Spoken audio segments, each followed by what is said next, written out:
من يهده الله فلا مضل له ومن يضلل فلا هادي له ونشهد أن لا إله إلا الله ونشهد أن محمدا عبده ورسوله الذي أرسله الله بالحق بشيرا ونذيرا وداعيا إلى الله بإذنه وسراجا منيرا فقد قال الله تعالى في كلامه المجيد وفرقانه الحميد أعوذ بالله من الشيطان الرجيم بسم الله الرحمن الرحيم إن الله وملائكته يصلون على النبي يا أيها الذين آمنوا صلوا عليه وسلموا تسليما اللهم صل على سيدنا مولانا محمد وعلى آل سيدنا مولانا محمد اللهم صل على سيدنا مولانا محمد وعلى آل سيدنا مولانا محمد قال الله تعالى في القرآن أعوذ بالله من الشيطان الرجيم بسم الله الرحمن الرحيم اعلموا أنما الحياة الدنيا لعب ولهو وزينة وتفاخر بينكم وتكاثر في الأموال والأولاد كمثل غيث أعجب الكفار نباته ثم يهيج فتراه مصفرا ثم يكون حطاما وفي الآخرة عذاب شديد ومغفرة من الله ورضوان وما الحياة الدنيا إلا متاع الغرور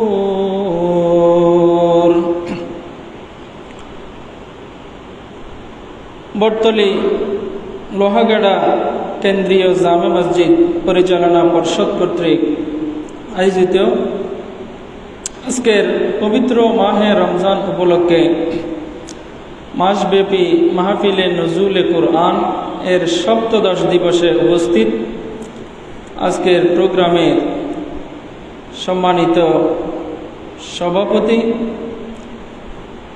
Barahatia union পরিষদের সম্মানিত সাবেক চেয়ারম্যান জনাব মাওলানা মোহাম্মদ জুনায়েদ ভাই,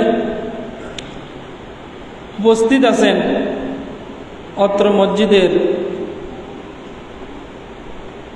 পেশ ইমাম এবং খাদেম এবং আমার সামনে উপবিষ্ট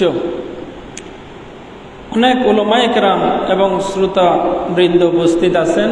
অনেকেরই নাম উচ্চারণ করা দরকার ছিল, আমি সময়ের সংক্ষিপ্ততার কারণে অর্থাৎ আমি 2:45 পর্যন্তই আপনাদের এই আলোচনাটা করব ইনশাল্লাহ, যাতে আপনাদের বিরক্ত না আসে, আপনারা বিরক্ত না হন। এজন্য আমি আমার আলোচনা ইনশাল্লাহ 45 মিনিটেই করার জন্য চেষ্টা করব। আমি আপনাদের সামনে পবিত্র কোরআনের সূরাতুল হাদিদের 20 নম্বর আয়াত তেলাওয়াত করেছি। প্রথমত আমি এই আয়াতের সংক্ষিপ্ত ব্যাখ্যা আপনাদের সামনে উপস্থাপন করব।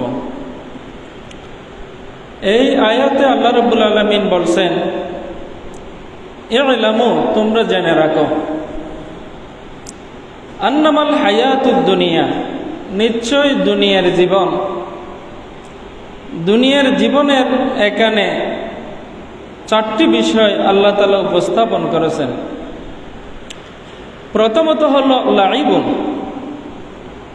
ক্রীড়া, খেলা, ওয়ালাহুন, খেলতামাশা, কৌতুক, ওয়াজিনাতুন, সাজসজ্জা, সৌন্দর্য। এরপর ওয়াতাফাখুরুম বাইনাকুম, তোমাদের পারস্পরিক গর্ব এবং অহংকার। এরপর ওয়াতাকাসুরুন ফিল আমওয়ালি ওয়াল আওলাদ, তোমাদের ধন এবং জনের পারস্পরিক আধিক্যতা প্রদর্শন। এই আয়াতের উদ্দেশ্য দুনিয়ার জীবন একদম কিছু নয়, তুচ্ছ তাচ্ছিল্য, এটা বোঝানোর জন্য নয়। এই আয়াতের উদ্দেশ্য হল পরকালের তুলনায় দুনিয়ার জীবন অতীব নগণ্য।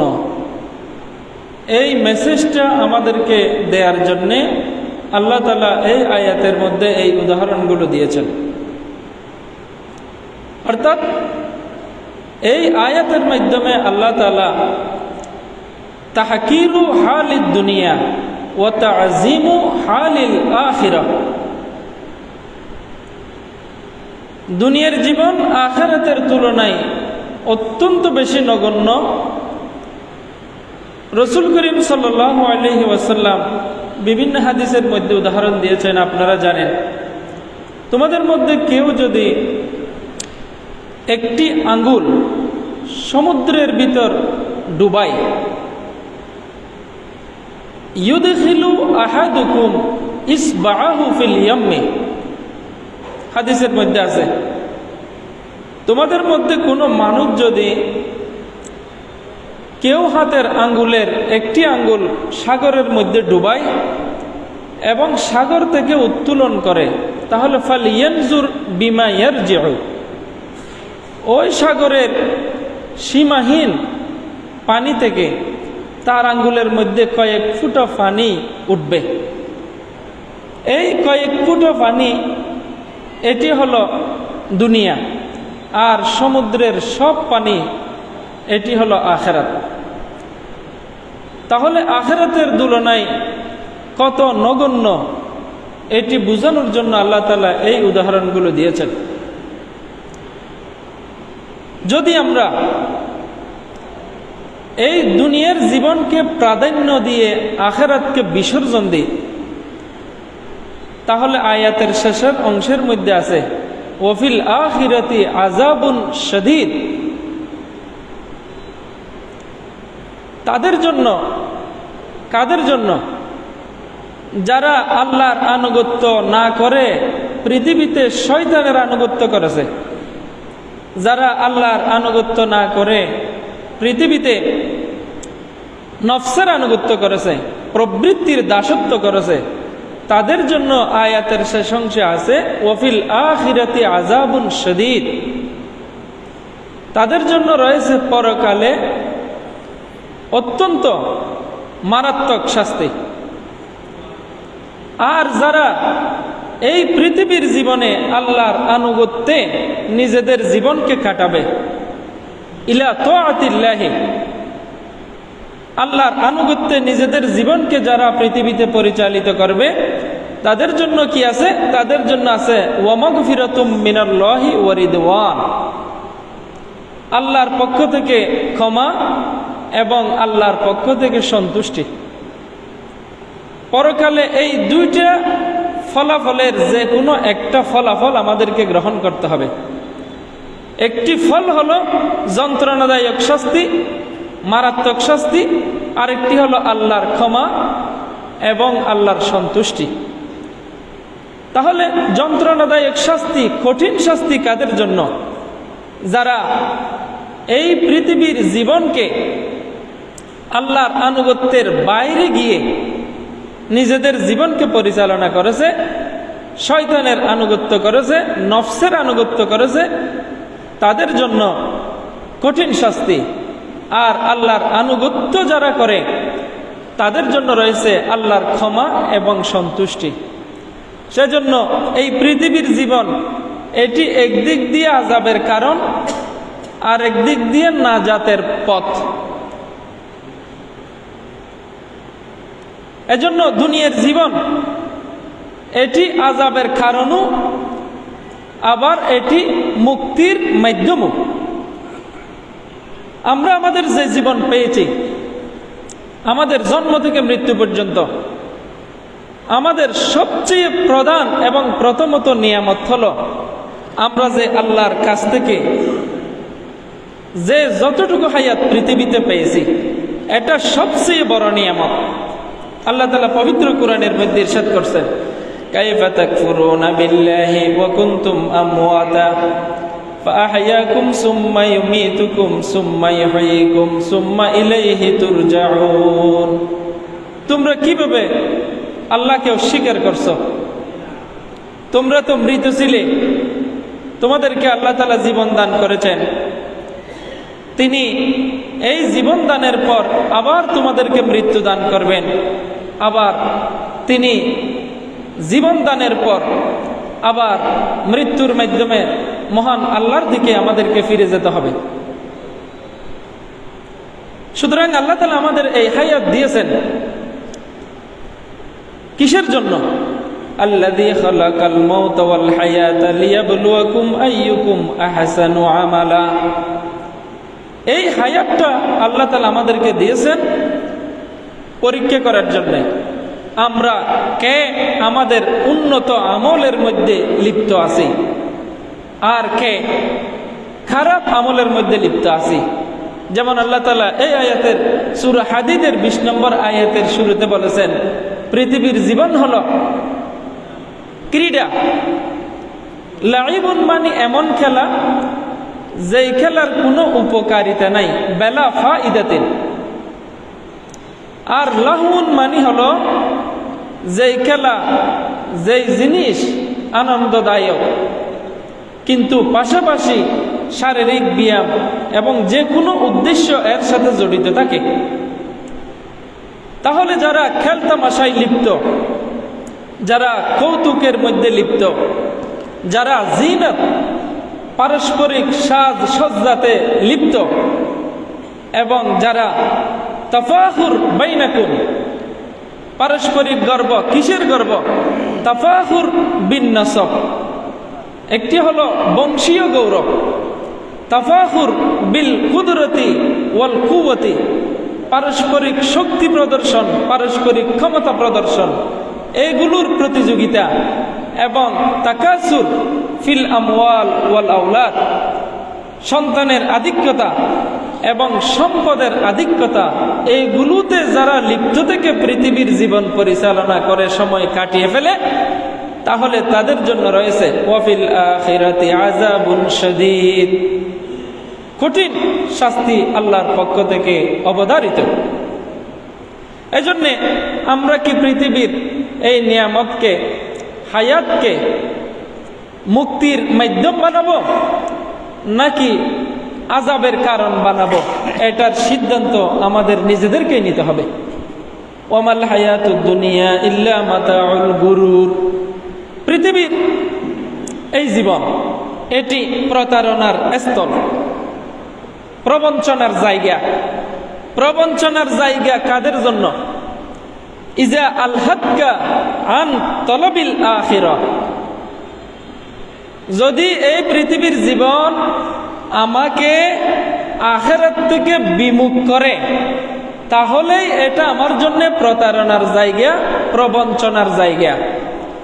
আর এটি যদি ইজা দাআতকা ইলা তলবি রিদওয়ানিল্লাহি ওয়া তলবিল আখিরাহ, তাহলে ফানিআমুল ওয়াসিলাতি, যদি এই পৃথিবীর জীবন আমাকে আল্লাহর সন্তুষ্টির দিকে পরিচালিত করে,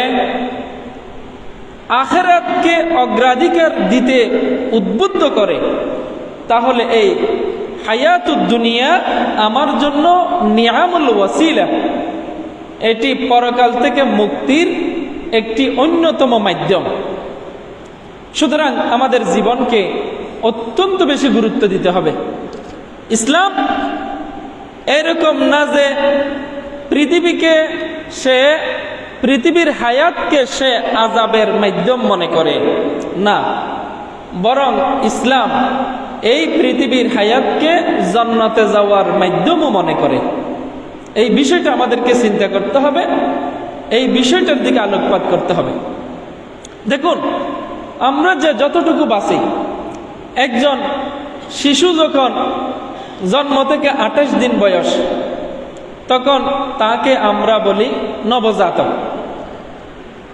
একদিন থেকে 28 দিন। 29 দিন থেকে যখন তার বয়স 5, তখন আমরা তাকে শিশু বলি। 6 বছর থেকে 10 বছর তাকে আমরা বলি বালক অথবা বালিকা। 11 বছর থেকে যতদিন সে প্রাপ্তবয়স্ক হয় নাই, সেটা 15 বছরও হতে পারে, 18 বছরও হতে পারে, তাহলে তাদেরকে আমরা বলি তরুণ এবং তরুণী। আর এই 15 বছর অথবা 18 বছর যখনই একজন পুরুষ মহিলা প্রাপ্তবয়স্ক হয়, তখন থেকে 40 বছর পর্যন্ত তাকে আমরা বলি যে যুবক এবং যুবতী। 40 বছর থেকে 50 বছর তাদেরকে, এই সময়টাকে বলা হয় প্রৌঢ়, আরবিতে হারাম। আর 51 বছর থেকে জীবনের শেষ পর্যন্ত এই বয়সকে বলা হয় বার্ধক্য। যারা বার্ধক্যে উপনীত হয় তাদেরকে বলি আমরা বৃদ্ধ। এই জীবনকালের মধ্যে সবচেয়ে বেশি গুরুত্বপূর্ণ সময় হলো আমাদের যৌবনকাল। যারা মনোবিজ্ঞানী আছে ওনারা বলছেন শিশুকাল এবং বৃদ্ধকাল, এই দুইটা কাল থেকে যৌবনকাল এটি বিশেষ কারণে বিশেষ বৈশিষ্ট্যের অধিকারী। যেমন ধরুন, তারা বলছেন একটা হলো থিঙ্কিং পাওয়ার, চিন্তা শক্তি, যেটাকে আমরা বাংলায় বলি। আরেকটা হলো আপনার উইল পাওয়ার, মনন শক্তি। তাহলে চিন্তা শক্তির দিক দিয়ে যদি আমি বিবেচনা করি, মনন শক্তির দিক দিয়ে যদি আমি বিবেচনা করি, physical strength for working capacity, কোনো কাজ করার জন্য উদ্যোগী হওয়া, সেই কাজে নিজেকে সম্পৃক্ত করা, কর্মক্ষমতা এবং কর্মশক্তি বলি। তাহলে এই thinking power, will power, power of soul, physical strength for working capacity, এই 7টি বৈশিষ্ট্য এটি আমরা যৌবনকালেই পরিপূর্ণ লাভ করে থাকি। চিন্তার 100% কার্যকর আমরা যৌবনকালে করতে পারি। ইচ্ছা শক্তির 100% ব্যবহার আমরা যৌবনকালে করতে পারি। মনন শক্তির 100% ব্যবহার আমরা যৌবনকালে করতে পারি। কর্মশক্তি এবং কর্মক্ষমতা এগুলো আমাদের যৌবনকালের মধ্যেই আমরা পরিপূর্ণভাবে অর্জন করতে পারি। এজন্য কুরআন এবং সুন্নাহয় আমরা দেখতে পাই এই যৌবনকালের বিশেষ গুরুত্ব আমরা কুরআন এবং সুন্নাহয় পেয়ে থাকি। বিশেষ করে বিশ্বনবী হযরত মুহাম্মদ মুস্তাফা সাল্লাল্লাহু আলাইহি ওয়াসাল্লাম হাদিসের মধ্যে ইরশাদ করেছেন, আন ইবনে আব্বাস রাদিয়াল্লাহু আনহুমা قال قال رسول الله صلى الله عليه وسلم لرجل اغتنم خمسا قبل خمس شبابك قبل حرمك। রাসূল করিম সাল্লাল্লাহু আলাইহি ওয়াসাল্লাম এই হাদিসের মধ্যে বলেন, তোমরা 5টি বিষয়কে 5টি বিষয়ের আগে গুরুত্ব দাও। তার মধ্যে প্রথম হলো শাবাবাকা ক্বাবলা হারামিকা। তুমি যখন প্রৌঢ় বয়সে উপনীত হবে, তাহলে এই প্রৌঢ় বয়সে উপনীত হওয়ার আগে তোমার যে যৌবন থাকবে, এই যৌবনকে তুমি বিশেষ গুরুত্ব দাও। এই যৌবনে তুমি ভালো করে ইবাদত এবং আল্লাহর আনুগত্যে সময় কাটাও। শাবাবাকা ক্বাবলা হারামিক ওয়া সিহাতাকা ক্বাবলা সুকমিক। অসুস্থ হওয়ার আগে সুস্থতাকে তুমি বেশি গুরুত্ব দাও। ওয়া গিনাকা ক্বাবলা ফাকরিক, দরিদ্র হয়ে যাওয়ার আগে, নিঃস্ব হয়ে যাওয়ার আগে তোমার যে ধন সম্পদ আছে সেই ধন সম্পদের গুরুত্ব দাও, সেগুলো আল্লাহর রাস্তায় ব্যয় করো, ভালো কাজে ব্যয় করো। ওয়া হায়াতাকা ক্বাবলা মাউতিক, মৃত্যু আসার আগে এই সুন্দর জীবন যে আল্লাহ তাআলা আমাদেরকে দান করেছেন সেই জীবনের তুমি গুরুত্ব দাও। অর্থাৎ এই জীবনকে জাহান্নামে যাওয়ার মাধ্যম বানাও, জান্নাত থেকে মুক্তি অর্জন করার মাধ্যমে পরিণত করো এই তোমার জীবনকে। তাহলে দেখুন রাসূল করিম সাল্লাল্লাহু আলাইহি ওয়াসাল্লাম ওয়াশুগলাকা ক্বাবলা ওয়া ফিরাগাকা ক্বাবলা শুগলিক, হাদিসের শেষ অংশ। অর্থাৎ ওয়া ফিরাগাকা ক্বাবলা শুগলিক, তুমি যে এখন অবসর আছো, তুমি কিছুক্ষণ পর অবসর থাকতে পারবে না, তাহলে ব্যস্ত হয়ে যাওয়ার আগে তুমি তোমার এই অবসর টাইমকে তুমি বিশেষ গুরুত্ব দাও। তাহলে নবী করিম সাল্লাল্লাহু আলাইহি ওয়াসাল্লাম আমাদের সমস্ত হায়াতের মধ্যে এই যৌবন কালকে বেশি গুরুত্ব দেওয়ার জন্যে হাদিস শরীফের মধ্যে বিভিন্ন দিক নির্দেশনা আমাদেরকে প্রদান করেছেন। রাসূল করিম সাল্লাল্লাহু আলাইহি ওয়াসাল্লামের আরো একটি হাদিস আছে, ক্বালা রাসূলুল্লাহ সাল্লাল্লাহু আলাইহি ওয়াসাল্লাম লা তাজুলু কদামা ইবনে আদম হাত্তা ইউসআলা আন খামসিন আন উমরিহি ফিমা আফনাহু ওয়া আন শাবাবিহি ফিমা আবলাহু ওয়া আন মালিহি মিন আইনা ইকতাসাবাহু ওয়া ফিমা আনফাকাহু ওয়া মা আমিলা ফিমা আলিমা। রাসূল করিম সাল্লাল্লাহু আলাইহি ওয়াসাল্লাম হাদিস শরীফের মধ্যে বলেছেন যে তোমরা কিয়ামতের দিন 5টি প্রশ্নের উত্তর যতক্ষণ দিতে পারো নাই ততক্ষণ আল্লাহর দরবারে তুমি সামনে তোমার কদমকে বাড়াতে পারবে না। তার মধ্যে 1 নম্বর প্রশ্ন হলো কি? সেটি হলো ক্বালা রাসূলুল্লাহ সাল্লাল্লাহু আলাইহি ওয়াসাল্লাম, রাসূল করিম সাল্লাল্লাহু আলাইহি ওয়াসাল্লাম হাদিসের মধ্যে ইরশাদ করেছেন যে তুমি আন খামসিন 5টি প্রশ্নের উত্তর যতক্ষণ দিতে পারবে না, হাত্তা ইউসআলা আন খামসিন আন উমরিহি ফিমা আফনাহু, তুমি তোমার জীবন কালকে কিভাবে অতিবাহিত করেছো, ওয়া আন শাবাবিহি ফিমা আবলাহু, 2 নম্বর তোমার যৌবন কালকে তুমি কিভাবে ব্যয় করেছো, ওয়া আন মালিহি মিন আইনা ইকতাসাবাহু, তুমি তোমার সম্পদকে কোন পথে উপার্জন করেছো, ওয়া ফিমা আনফাকাহু, এবং কোন পথে তুমি ব্যয় করেছো। 4 নম্বর, তাইলে কোন পথে তুমি আয় করেছো, কোন পথে তুমি ব্যয় করেছো, এগুলোর হিসাব দিতে হবে। ওয়া আন মালিহি মিন আইনা ইকতাসাবাহু ওয়া ফিমা আনফাকাহু, 3 নম্বর এবং 4 নম্বর। 5ম নম্বর হলো ওয়া মা আমিলা ফিমা আলিমা, তুমি যতটুকু জানো তার কতটুকু পরিমাণ তুমি আমল করেছো সেগুলোর হিসাব তোমাকে দিতে হবে। তাহলে আমাদের জীবনের মধ্যে যৌবনকে কোরআন এবং সুন্নায় বিশেষ গুরুত্ব প্রদান করা হয়েছে, কারণ এই যৌবনকাল এটি আমরা যেমন এই যৌবনকালে যুবকরা যেমন একটি সমাজ গড়তেও পারে আবার ভাঙতেও পারে, যুবকরা যেভাবে সমাজকে ভাঙার জন্য দায়ী তেমনি গড়ার ক্ষেত্রেও তারা গুরুত্বপূর্ণ ভূমিকা পালন করবে। আমরা যদি সাহাবায়ে কেরামের দিকে দেখি যে গুরুত্বপূর্ণ যারা সাহাবী আছেন তাদের ইসলাম গ্রহণের সময়টা তাদের যৌবনকালে। আল ইসাবাতু ফি মারিফাতিস সাহাবা, এই বইয়ের মধ্যে সাহাবায়ে কেরামদের ইসলাম গ্রহণের বয়স যেটা লেখা হয়েছে, যেমন আমরা যদি হযরত আবু বকর সিদ্দিক রাদিয়াল্লাহু তাআলা আনহুর কথা চিন্তা করি, তিনি যখন ইসলাম ধর্ম গ্রহণ করেছেন তখন তার বয়স হলো 37। হযরত উমর রাদিয়াল্লাহু তাআলা আনহু তিনি যখন ইসলাম ধর্ম গ্রহণ করেছেন তখন তার বয়স হলো 27, টকবগে যুবক। হযরত আলী রাদিয়াল্লাহু তাআলা আনহুর আগে হযরত উসমান রাদিয়াল্লাহু তাআলা আনহু তিনি যখন ইসলাম ধর্ম গ্রহণ করেছিলেন তখন তার বয়স 34। হযরত আলী রাদিয়াল্লাহু তাআলা আনহু তিনি যখন ইসলাম ধর্ম গ্রহণ করেছেন তখন তার বয়স 10। তাহলে দেখুন এরা সবাই তরুণ বয়সে যুবক বয়সে তারা যখন যুবক টকবগে যুবক, তখনই তারা এই ইসলামের ছায়াতলে নিজেদেরকে সুপর্দ করেছেন। বদরের যুদ্ধের দিন চমৎকার ঘটনা একটি। আবু জাহেল ইসলামের চির দুশ্মন।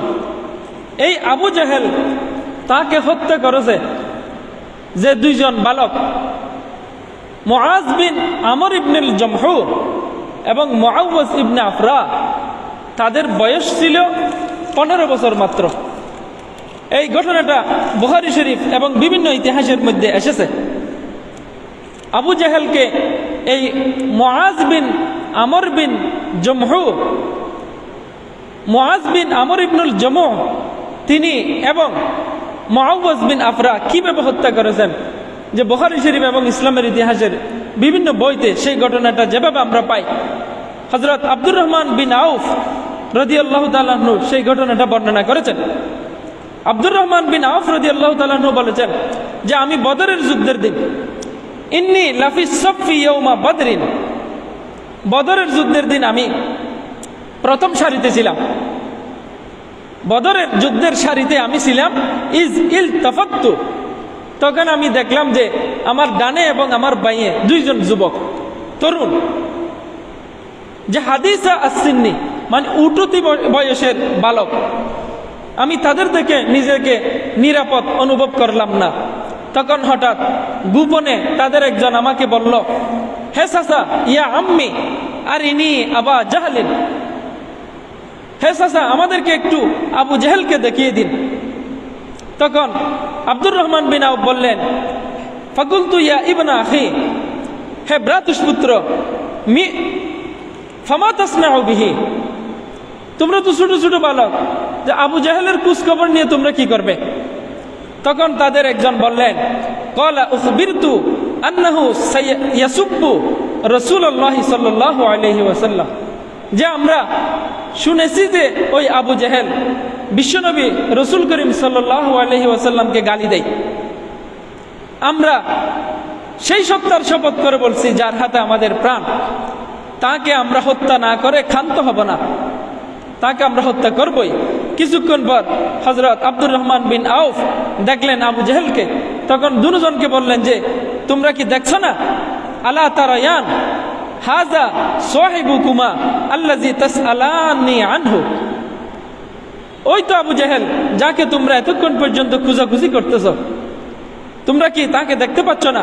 তখন তারা দেখার সাথে সাথে ফাবতাদারাহু ফাদারাবাহু হাত্তা কাতালাহু, তারা দুইজন আবু জাহেলকে অত্যন্ত দ্রুত গতিতে গিয়ে হত্যা করেছেন এবং রাসূলুল্লাহ সাল্লাল্লাহু আলাইহি ওয়াসাল্লামের কাছে ফিরে এসে তার মৃত্যুর সংবাদটা প্রদান করেছেন। তাদের দুজনেই বললেন যে ফাকালা কুল্লু ওয়াহিদিন মিনহুমা আনা কাতালতুহু, একজন বলল আমি হত্যা করেছি, আরেকজন বলল আমি হত্যা করেছি, এভাবে প্রতিযোগিতা দিলেন।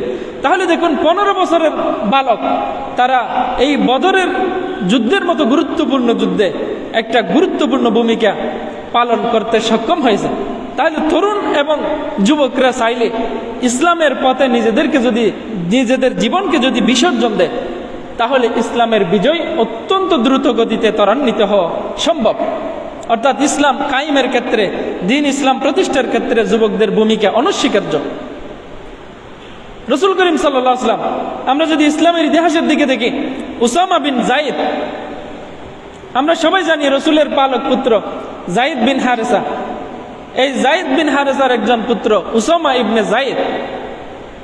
এই উসামা বিন যায়েদ যখন 18 বছরের বালক, 18 বছর বয়সের বালক, তখন রাসূল করিম সাল্লাল্লাহু আলাইহি ওয়াসাল্লাম তাকে বাইজেন্টাইন সাম্রাজ্যের বলকা অঞ্চলে আক্রমণ করার জন্য সেনাপতি হিসেবে বাছাই করেছিলেন এবং পরবর্তীতে হযরত আবু বকর রাদিয়াল্লাহু তাআলা আনহু-এর আমলে তিনি অভিযান সফল করতে সক্ষম হয়েছিলেন।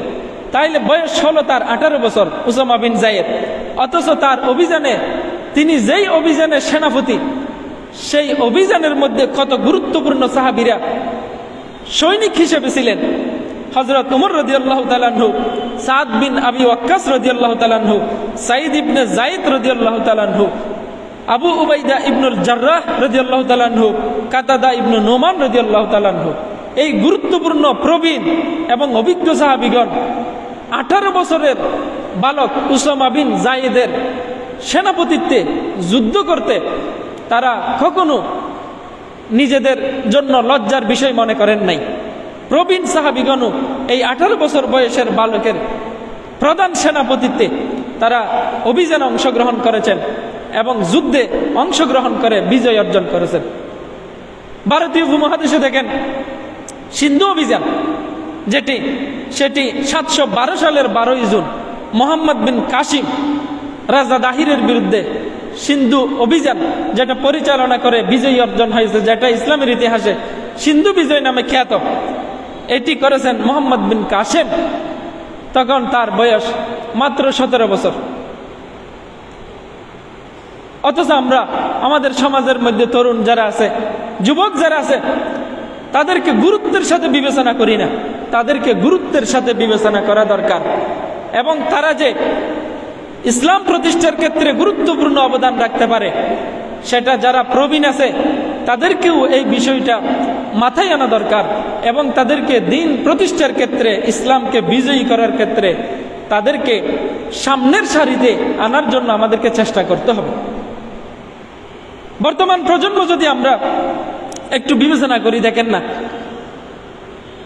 1945 থেকে 1965 পর্যন্ত যাদের জন্ম, এই জেনারেশনকে বলা হয় জেনারেশন বুমার্স। জেনারেশন বুমার্স যাদের জন্ম 1945 থেকে 1965 ভিতর, আর যাদের জন্ম 1966 থেকে 1979 পর্যন্ত, এগুলোর ভিতর তাদেরকে বলা হয় জেনারেশন এক্স। আমাদের বর্তমান প্রজন্মের বিভাজন অনুযায়ী। আর যাদের জন্ম 1980 থেকে 1995 এর ভিতরে তাদেরকে বলা হয় যে মিলেনিয়ালস। তাহলে প্রথমে গেল বুমার্স, তারপরে গেল জেনারেশন এক্স, তারপরে গেল মিলেনিয়ালস। আর যাদের বয়স 1996 থেকে 2012 এর ভিতর, এদেরকে বলা হচ্ছে যে জেন জেড, মানে জেনারেশন জুমার এদের নাম, যেটা জেনজি নামে আমরা বেশি পরিচিত যাদের পরিভাষা হিসেবে। তাহলে বর্তমান আমাদের বাংলাদেশের পরিস্থিতি দেখেন, আমাদের বাংলাদেশের পরিস্থিতি অনেক প্রবীণ, অনেক অভিজ্ঞ, অনেক বড় বড় জ্ঞানী গুণী, তারা পর্যন্ত চিন্তা করেছে যে আমাদের এই অবস্থা থেকে মুক্তি পাওয়া আদৌ সম্ভব কিনা আমরা জানি না। কিন্তু এই না জানা অবস্থাকে সম্ভব হিসেবে যারা বাস্তবায়ন করার ক্ষেত্রে অগ্রণী ভূমিকা পালন করেছে, এরা হলো জেনারেশন জুমার। তরুণ এবং উঠতি বয়সের যারা বালক বালিকা, যারা পুরুষ মহিলা নির্বিশেষে নিজেদের জীবনকে উৎসর্গ করে তার থেকে আমাদেরকে মুক্তি দান করেছেন। তাহলে এই জেনারেশন জুমার, এই তরুণ এবং যুবক যুবতী যারা আছে সমাজের মধ্যে, আমরা যদি তাদেরকে লালন না করি, আমরা যদি তাদেরকে পালন না করি, আমরা যদি তাদেরকে সঠিক পরামর্শ না দিই, জেনারেশন বুমার। আর বর্তমান প্রজন্ম যারা জেন জি বলি, আমরা বলি জেন জেড, জেনারেশন জুমার, এরা কিন্তু আপনি যদি বলেন যে তোমার কান সিলে নিয়ে গেছে, এরা আপনার কথায় বিশ্বাস করে সিলের পিছনে ছুটবে না। এরা প্রথমে দেখবে যে তার কানটা তার মাথার পাশে আছে কিনা, দেখে তারপর নিশ্চিত হয়ে দৌড় দিতে হলে দৌড় দেবে, আর বসে থাকতে হলে বসবে। সুতরাং এটা একটা অত্যন্ত ভালো দিক যে তারা বাস্তবতাকে, রিয়েলিটিকে তারা মেনে নিতে বাধ্য। এজন্য কোরআন এবং সুন্নাহর দাওয়াত আমাদের তরুণ সমাজের মাঝে অনেক বেশি করে আমাদেরকে প্রচার এবং প্রসার করতে হবে। অর্থাৎ এই জেনারেশনকে, তরুণকে এবং তরুণীদেরকে অবহেলা করে, তাদেরকে এড়িয়ে চলে, তাদেরকে গুরুত্বহীন মনে করে আমরা সমাজকে সংস্কারের কাজে কখনো হাত দিতে পারবো না। তাদেরকে লালন করতে হবে, তাদেরকে পালন করতে হবে, তাদেরকে কোরআনের দাওয়াত এবং সুন্নাহর দাওয়াত, বিশ্বনবী সাল্লাল্লাহু আলাইহি ওয়াসাল্লামের সিরাত তারা যাতে অনুশীলন করতে পারে সেজন্য আমাদেরকে খেয়াল করতে হবে, তাদেরকে এই ব্যবস্থাটুকু করে দিতে হবে। কারণ তারা অত্যন্ত গুরুত্বপূর্ণ একটা জেনারেশন এবং তরুণী হিসেবে তারা ইসলাম প্রতিষ্ঠার ক্ষেত্রে অগ্রণী ভূমিকা তারা পালন করতে পারবে। কিন্তু আমাদেরকে খেয়াল করতে হবে, আমরা নিজেরা এবং আমাদের প্রজন্মের পর প্রজন্ম, আমরা যাদেরকে ইসলামের খেদমতের জন্য প্রস্তুত করব, আমাদেরকে কতগুলো বিষয় অতীব গুরুত্বের সাথে খেয়াল রাখা দরকার।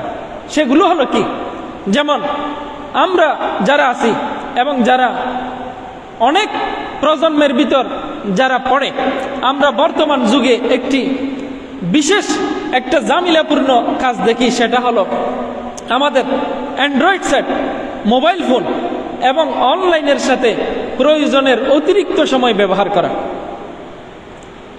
তাহলে এই অনলাইনের মাধ্যমে, প্রযুক্তির মাধ্যমে আমরা অনেক তথ্য অর্জন করতে পারি, অনেক জ্ঞান আমরা হাসিল করতে পারি, কিন্তু এইগুলোর অতিরিক্ত ব্যবহার থেকে আমাদের তরুণ প্রজন্মকে দূরে রাখার জন্য আমাদেরকে চেষ্টা করতে হবে। এবং আমরা যারা আছি আমাদের নিজেদেরকেও এই অনলাইনে বেশি সময় কাটা থেকে একটু বিরত থাকা উচিত। একটি যেমন ডক্টর জাকির হুসাইন লস্কর, তিনি একটা প্রবন্ধ লিখেছেন, how is health adversely affected for excessive mobile use. Mobile phone অতিরিক্ত ব্যবহার করলে কি কি সমস্যা হতে পারে। তিনি অনেক বিস্তর একটা প্রবন্ধ লিখেছেন, যার মধ্যে 1 নম্বর তিনি লিখেছেন রেডিয়েশন কার্সিনোজেনিক। এই রেডিয়েশন কার্সিনোজেনিক, এটা যদি আমি দিনে রাতে 24 ঘন্টা অ্যান্ড্রয়েড সেট নিয়ে পড়ে থাকি, কম্পিউটার নিয়ে পড়ে থাকি, অনলাইনের মধ্যে পড়ে থাকি, তাহলে এই রেডিয়েশন থেকে আমাদের ব্রেন ক্যান্সার এবং সুগার ক্যান্সার হওয়ার সম্ভাবনা আছে।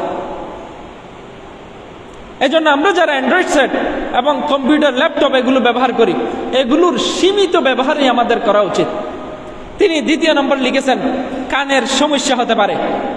দীর্ঘক্ষণ একটানা যদি আমরা কথা বলি তাহলে আমাদের হিয়ারিং লসের সমস্যা হতে পারে। 3 নম্বর তিনি দেখিয়েছেন ব্রেন ডিজিজ। মোবাইল ফোনের বিচ্ছুরণ থেকে মাথায় যন্ত্রণা, মাথা ঘুরা ছাড়াও ব্রেন টিউমারও হতে পারে। 4 নম্বর তিনি লিখেছেন চোখ এবং দৃষ্টিশক্তির সমস্যা। অনেকক্ষণ ধরে যদি আমরা অনলাইনের মধ্যে থাকি তাহলে চোখ লাল হওয়া, চোখের মধ্যে জ্বালা হওয়া, আই ইরিটেশন, ঝাপসা দৃষ্টি, রাতকানা ইত্যাদি হওয়ার সম্ভাবনা বেশি।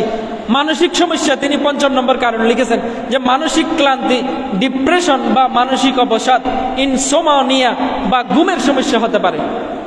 তাহলে দেখুন, এই অ্যান্ড্রয়েড সেট আমি নিজে যেমন কম ব্যবহার করব, অনলাইনের মধ্যে যেমন আমি কম সময় কাটাবো, তেমনি আমাদের নতুন প্রজন্ম যারা আছেন তারাও যাতে 24 ঘন্টা এই অনলাইনে নিয়োজিত না থাকেন, নিমগ্ন না থাকেন, সেজন্য আমাকে আপনাকে চেষ্টা করতে হবে। আপনি একজন অভিভাবক, আপনি যদি 24 ঘন্টা অনলাইন ব্যবহার করেন তাহলে আপনার সন্তান আপনার কাছ থেকে কি শিখতেছে, সেও তো এগুলো ব্যবহার করবে, সে বিপদে যেতে বাধ্য। এটা আমাদের তরুণ প্রজন্মদেরকে এই ভয়াবহ মারাত্মক ঝুঁকিপূর্ণ কাজ থেকে বিরত রাখা আমাদের জন্য একটি বড় চ্যালেঞ্জের বিষয়।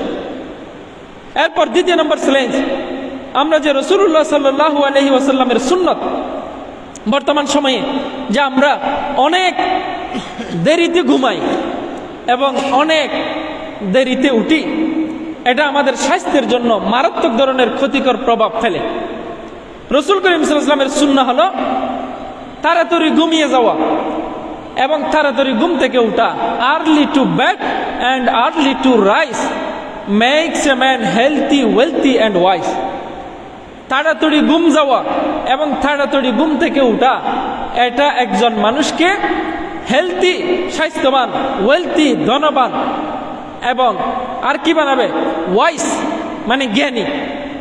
তাইলে আমরা যদি স্বাস্থ্যবান হতে চাই, আমরা যদি ধন সম্পদশালী হতে চাই এবং আমরা যদি জ্ঞানী হতে চাই এবং নতুন প্রজন্মদেরকে হেলথি, ওয়েলথি এবং ওয়াইজ হিসেবে গড়ে তুলতে চাই, তাহলে আমরা যারা অভিভাবক আছি তাহলে আমাদের বাড়িতে, প্রত্যেকের বাড়িতে যে তাড়াতাড়ি ঘুমিয়ে যাওয়ার ব্যবস্থাটা করে দিতে হবে। নিজেও তাড়াতাড়ি ঘুমিয়ে যাব এবং পরিবারের সদস্যদেরকেও তাড়াতাড়ি ঘুম যাওয়ার ব্যবস্থা নিশ্চিত করতে হবে বিষয়টি। এরপর তাড়াতাড়ি ঘুম থেকে উঠানোর এই নিয়মটি আমাদেরকে চালু করতে হবে।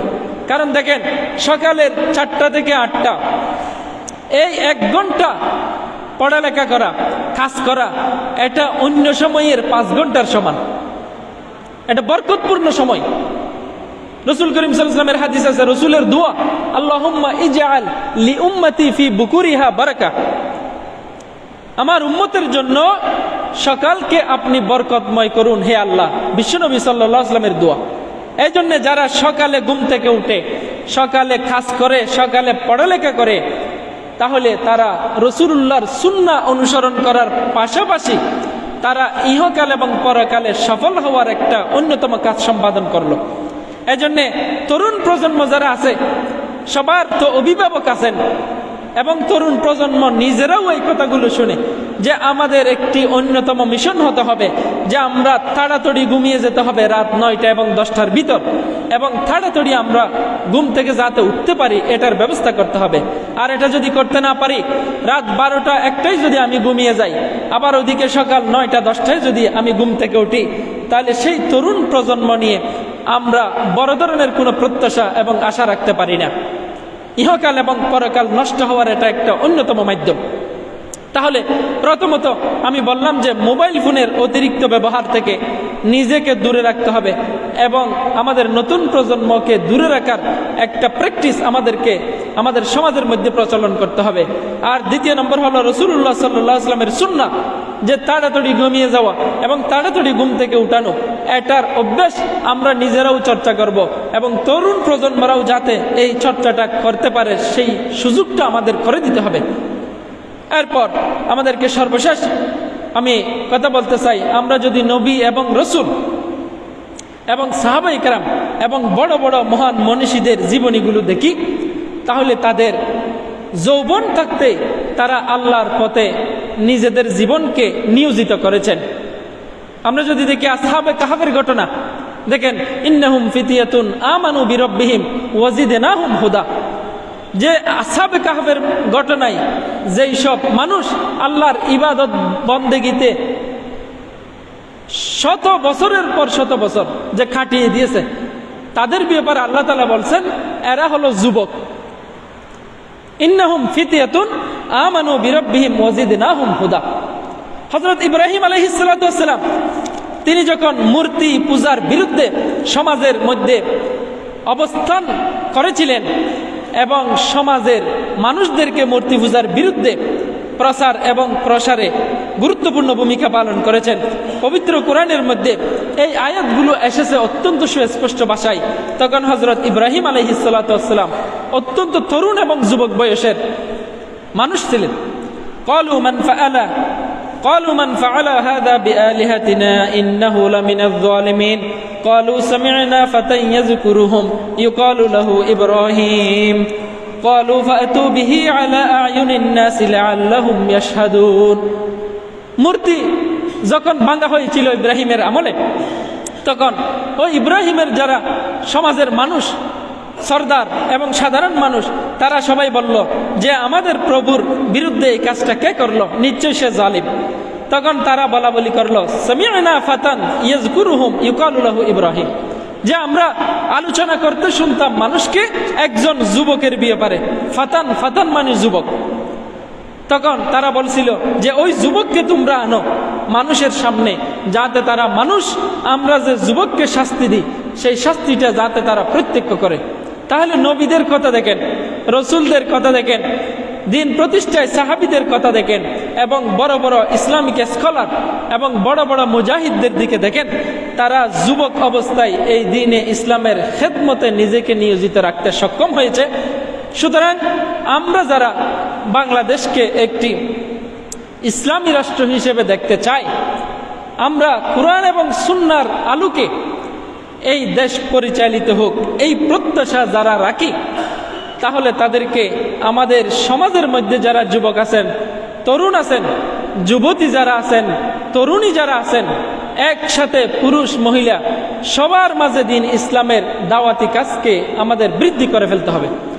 এবং এই চিন্তাটা আমাদের রাখতে হবে আমরা যতগুলো কোরআন এবং সুন্নাহর দাওয়াত দিই তাদেরকে, তার চাইতে বেশি ইসলাম বিরোধী যারা আছেন তারা ওনাদেরকে তাদের দাওয়াতগুলো উপস্থাপন করতেছেন। যেমন দেখুন, আমাদের বিশ্বের মধ্যে যে কতগুলো মতবাদ আছে, যে সংশয়বাদ, উদার নীতিবাদ, এই সংশয়বাদের মাধ্যমে, উদার নীতিবাদের মাধ্যমে আমাদের তরুণদেরকে ইসলাম বিরোধিতায় তারা তাদের কাছে টেনে নিয়ে ফেলতেছেন। সংশয়বাদ কি?